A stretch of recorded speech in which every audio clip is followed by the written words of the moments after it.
Now to a story you will only see on Western Mass News. The three-county fairgrounds in Northampton getting prepared to host the Northeast Food Festival and Balloon Rally Expo next weekend. But the company putting on the three-day event has come under some fire recently after problems at two of their recent festivals in Connecticut. Western Mass News reporter Caroline Powers here now to explain some of the changes that they say they're looking to make. Well, Beth, last weekend in Bloomfield, Connecticut, VAP Events hosted the third annual Connecticut Taco Festival with 13 food vendors, but hundreds of people complained they ran out of food. The festival organizers spoke with Western Mass News today, saying they have extra plans in place as they prepare for tens of thousands of people expected next week for the Balloon Festival in Northampton.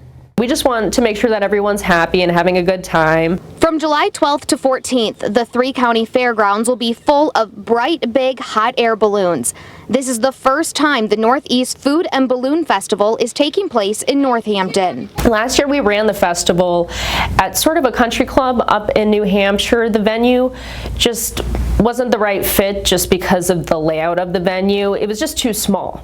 So we've found that balloon festivals really attract a large amount of people. Veronica Purcell is the festival director. She tells Western Mass News they have already sold more than 7,000 tickets during their pre-sale and expect more than 30,000 people over the entire weekend. But last weekend in Connecticut, our sister station WFSB reports hundreds of people were upset after they attended one of VAP Events festivals in Bloomfield.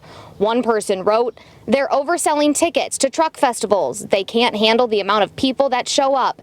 It's basically the fire festival of the food truck scene."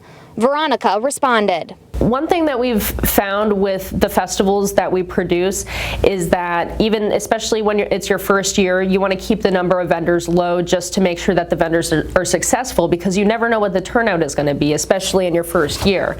And again, with the Balloon Festival, this is our second year.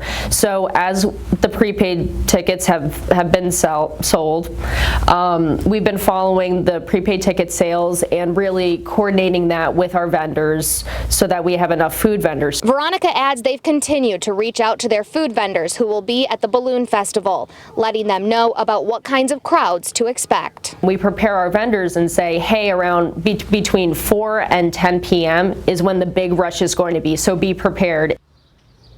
Veronica told our sister station they never ran out of tacos at the festival in Connecticut. She says maybe 2 or 3 vendors late in the day ran out, but they still had more food trucks on site.